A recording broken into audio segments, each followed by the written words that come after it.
ನಮಸ್ಕಾರ ಮನಿ9 ಕನ್ನಡದ ಎಕ್ಸ್ಪ್ಲೇನರ್ ಕಾರ್ಯಕ್ರಮಕ್ಕೆ ಸ್ವಾಗತ. ನಾನು ಮಲ್ಲನಗೌಡ ಮಾಲಿಪಾಟೀಲ್. ಬನ್ನಿ ಇವತ್ತಿನ ಎಪಿಸೋಡ್ನಲ್ಲಿ ನಾವು ಈ ಡಿಜಿಟಲ್ ಗೋಲ್ಡ್ ಖರೀದಿಯ ಬಗ್ಗೆ ಒಂದಷ್ಟು ಡೀಟೇಲ್ ಆಗಿ ತಿಳಿದುಕೊಳ್ಳುವಂತಹ ಪ್ರಯತ್ನವನ್ನು ಮಾಡ್ತಾ ಹೋಗೋಣ.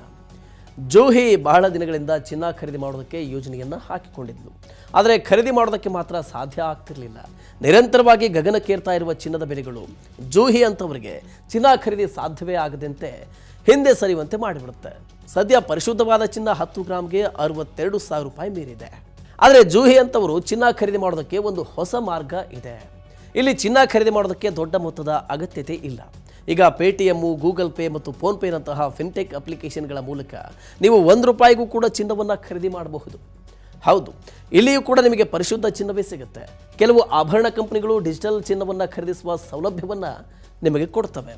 ನೀವು ಅದನ್ನು ಕನಿಷ್ಠ 100 ರೂಪಾಯಿಯಿಂದ ಆರಂಭ ಮಾಡಿ ಖರೀದಿಸಬಹುದು. ಕೈಯಲ್ಲಿ ಒಂದಿಷ್ಟು ಹೆಚ್ಚುವರಿ ಹಣ ಇದೆ ಅಂತಾದರೆ ನೀವು ಡಿಜಿಟಲ್ ಚಿನ್ನವನ್ನು ಖರೀದಿ ಮಾಡಬಹುದು. ಜೊತೆಗೆ ಅದನ್ನು ನಿಮ್ಮ ಖಾತೆಗೆ ನಿರಂತರವಾಗಿ ನೀವು ಸೇರಿಸಿಕೊಳ್ತಾ ಕೂಡ ಹೋಗಬಹುದು. ಹಾಗಿದ್ರೆ ಮೊದಲಿಗೆ ನಾವು ಡಿಜಿಟಲ್ ಚಿನ್ನ ಎಂದರೇನು ಅನ್ನೋದನ್ನು ಅರ್ಥ ಮಾಡಿಕೊಳ್ಬೇಕು. ಸರಳವಾಗಿ ಹೇಳಬೇಕು ಅಂದರೆ ಆನ್ಲೈನ್ ಪ್ಲಾಟ್ಫಾರ್ಮ್ಗಳ ಮೂಲಕ ಚಿನ್ನವನ್ನು ಖರೀದಿ ಮಾಡೋದನ್ನು ಡಿಜಿಟಲ್ ಗೋಲ್ಡ್ ಎನ್ನಬಹುದು. ಇಲ್ಲಿನ ಚಿನ್ನದ ದರ ಇಂಟರ್ನ್ಯಾಷನಲ್ ಮಾರುಕಟ್ಟೆಯ ದರವನ್ನು ಆಧರಿಸಿ ಇರುತ್ತೆ. ಹಾಗಾಗಿ ಸಣ್ಣ ಪ್ರಮಾಣದ ಹೂಡಿಕೆಯ ಮೂಲಕವೂ ಕೂಡ ದೊಡ್ಡ ಪ್ರಮಾಣದ ಚಿನ್ನವನ್ನು ನೀವು ಸಂಗ್ರಹಿಸಬಹುದು. ಚಿನ್ನದ ದರ ಏರಿಕೆ ಕಂಡಾಗಲೆಲ್ಲ ನಿಮಗೆ ಲಾಭ ಆಗುತ್ತೆ. ವ್ಯಾಲೆಟ್ಗಳು ನಿಮ್ಮ ನೆರವಿಗೆ ನಿಲ್ಲಲಿದ್ದು ನೀವು ಬಯಸಿದಾಗ ನಿಮ್ಮ ಚಿನ್ನವನ್ನು ಮಾರಾಟ ಮಾಡುವ ಅಥವಾ ವರ್ಗಾಯಿಸುವ ಸೌಲಭ್ಯ ನಿಮ್ಮ ಬಳಿಯೇ ಇರುತ್ತೆ. ಇನ್ನು ಟೆಕ್ ಕಂಪನಿಗಳ ಆ್ಯಪನ್ನು ಬಳಸಿಕೊಂಡು ಜೂಹಿ ತನ್ನ ಚಿನ್ನವನ್ನು ಖರೀದಿಸುವ ಆಸೆಯನ್ನು ಪೂರೈಸಿಕೊಳ್ಳಬಹುದು. ಸ್ವಲ್ಪವೇ ಚಿನ್ನವನ್ನು ಸಂಗ್ರಹಣೆ ಮಾಡಿಕೊಳ್ತಾ ಸಾಗಬಹುದು. ತನ್ನ ಚಿನ್ನವನ್ನು ಭದ್ರ ಮಾಡಿಟ್ಟುಕೊಳ್ಳುವ ಸಮಯವನ್ನು ವ್ಯರ್ಥ ಮಾಡುವ ತಾಪತ್ರಯವು ಕೂಡ ಅವಳಿಗೆ ಇರೋದಿಲ್ಲ. ಯಾಕೆಂದರೆ ಈ ಡಿಜಿಟಲ್ ಗೋಲ್ಡ್ ಕಂಪನಿ ಲಾಕರ್ನಲ್ಲಿರುತ್ತೆ. ಆನ್ಲೈನ್ ಮೂಲಕ ಮಾತ್ರ ವ್ಯವಹಾರವನ್ನು ನಡೆಸಬಹುದಾಗಿರುತ್ತೆ.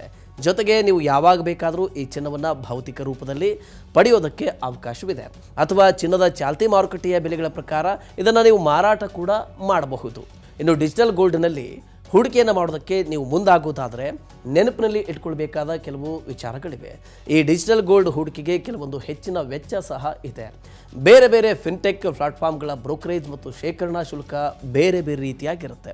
ಕಂಪನಿಗಳು ತಮ್ಮ ಖಜಾನೆಗಳಲ್ಲಿ ಸಾಮಾನ್ಯವಾಗಿ 3 ರಿಂದ 7 ವರ್ಷಗಳವರೆಗೆ ಸೀಮಿತ ಅವಧಿಗೆ ಮಾತ್ರ ಚಿನ್ನವನ್ನು ಸಂಗ್ರಹಿಸ್ತವೆ.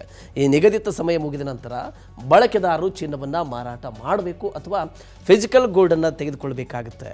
ಇದಲ್ಲದೆ ಕಂಪನಿಗಳು ಫಿಸಿಕಲ್ ಗೋಲ್ಡನ್ನು ಒಂದು ನಿರ್ದಿಷ್ಟವಾದ ಕನಿಷ್ಠ ಮೊತ್ತಕ್ಕೆ ಮಾತ್ರ ಡೆಲಿವರ್ ಕೂಡ ಮಾಡಬಹುದು. ಅದಕ್ಕಾಗಿಯೇ ಹೂಡಿಕೆ ಮಾಡುವ ಮೊದಲು ಕಂಪನಿಯ ಎಲ್ಲ ನಿಯಮಗಳು ಮತ್ತು ಷರತ್ತುಗಳನ್ನು ನೀವು ಸಂಪೂರ್ಣವಾಗಿ ಅರ್ಥ ಮಾಡಿಕೊಳ್ಳೋದು ತುಂಬಾ ಇಲ್ಲಿ ಮುಖ್ಯ. ಇನ್ನು ತಜ್ಞರು ಹೇಳುವಂತೆ ಚಿನ್ನ ಹೂಡಿಕೆಗೆ ಉತ್ತಮವಾದ ಆಯ್ಕೆಯೇ ಆಗಿದೆ. ನಿಮ್ಮ ಪೋರ್ಟ್ಫೋಲಿಯೋದ ಶೇಕಡ 10 ರಿಂದ 15ರಷ್ಟು ಪಾಲು ಚಿನ್ನಕ್ಕೆ ಮೀಸಲಿಡಬೇಕು. ಕೇಡಿಯಾ ಅಡ್ವೈಸರಿ ನಿರ್ದೇಶಕ ಅಜಯ್ ಕೇಡಿಯಾ ಹೇಳುವಂತೆ ಚಿನ್ನದಲ್ಲಿ ಹೂಡಿಕೆಯನ್ನು ಮಾಡೋದೇ ಆದರೆ ಚಿನ್ನಕ್ಕೆ ಸಂಬಂಧಿಸಿದ ಮ್ಯೂಚುವಲ್ ಫಂಡ್ಗಳು, ETF ಗಳು ಮತ್ತು SGBಗಳು ಉತ್ತಮವಾದ ಆಯ್ಕೆಗಳಾಗಿವೆ. ಡಿಜಿಟಲ್ ಚಿನ್ನದ ವಹಿವಾಟಿಗೆ ಸಂಬಂಧಿಸಿ ಸದ್ಯ RBIನಂತಹ ಯಾವುದೇ ರೆಗ್ಯುಲೇಟರಿ ಇಲ್ಲ ಎನ್ನುವುದು ನಿಮ್ಮ ನೆನಪಿನಲ್ಲಿ ಇರಬೇಕಾಗುತ್ತೆ. ಹಾಗಾಗಿ ನೀವು ಹೂಡಿಕೆ ಮಾಡಿದ ಕಂಪನಿಯು ನಿಜವಾಗಿ ನಿಮ್ಮ ಚಿನ್ನವನ್ನು ಸಂಗ್ರಹಿಸುತ್ತಿದೆಯೇ ಅಥವಾ ಇಲ್ಲವೇ ಎಂಬುದರ ಕುರಿತು ನಿಮಗೆ ಸ್ಪಷ್ಟವಾದ ಮಾಹಿತಿ ಇರುವುದಿಲ್ಲ. ಯಾವುದೇ ರೆಗ್ಯುಲೇಟರಿಯ ನಿರ್ದೇಶನ ಇಲ್ಲದ ಕಾರಣ ಡಿಜಿಟಲ್ ಗೋಲ್ಡ್ ಮೇಲೆ ಹೂಡಿಕೆ ಒಂದು ಸವಾಲಿನ ಕೆಲಸವೇ ಆಗಿರುತ್ತೆ.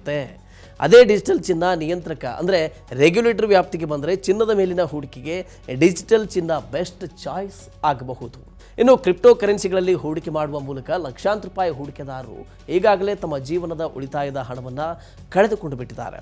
ಯಾವುದೇ ರೆಗ್ಯುಲೇಟರಿ ಇಲ್ಲದೆ ಇರೋದಕ್ಕೆ ಈ ನಷ್ಟಕ್ಕೆ ಪ್ರಮುಖವಾದ ಕಾರಣ ಆಗುತ್ತೆ. ನೀವು ಬ್ಯಾಂಕುಗಳು, ಮ್ಯೂಚುವಲ್ ಫಂಡ್ಗಳು ಅಥವಾ ಷೇರುಗಳಲ್ಲಿ ನಿಮ್ಮ ಹಣವನ್ನು ಹೂಡಿಕೆ ಮಾಡಿದಾಗ RBI ಅಥವಾ ಸೆಬಿ ಬಿಗಿಯಾದ ನಿಯಂತ್ರಕ ಮೇಲ್ವಿಚಾರಣೆಯನ್ನು ನಡೆಸುತ್ತೆ. ಆದರೆ ಡಿಜಿಟಲ್ ಚಿನ್ನ ಪ್ರಸ್ತುತ ಅಂತಹ ರೆಗ್ಯುಲೇಟರಿಯನ್ನು ಹೊಂದಿಲ್ಲ. ಪ್ರತಿಯೊಂದು ಕಂಪನಿಗಳು ತಮ್ಮ ಅನುಕೂಲಕ್ಕೆ ತಕ್ಕಂತೆ ನಿಯಮಗಳನ್ನು ರೂಪಿಸ್ತಾ ಇರ್ತವೆ. ಒಂದು ವೇಳೆ ನಿಮ್ಮ ಹೂಡಿಕೆ ತೊಂದರೆಗೆ ಸಿಲುಕಿದರೆ ಅಥವಾ ಕಂಪನಿಯು ಕಣ್ಮರೆಯಾದರೆ ನಿಮ್ಮ ದೂರನ್ನು ಯಾರಿಗೆ ಕೊಡ್ತೀರಿ? ನಿಮ್ಮ ಹೂಡಿಕೆಗೆ ಭದ್ರತೆಯೇ ಇಲ್ಲಿ ಇರೋದಿಲ್ಲ. ಇದೇ ಕಾರಣಕ್ಕೆ ಡಿಜಿಟಲ್ ಚಿನ್ನದ ಸಹವಾಸ ಮಾಡದೆ ದೂರ ಇರೋದೇ ಒಳಿತು ಅಂತಾನೂ ಕೂಡ ಹೇಳ್ತಾರೆ.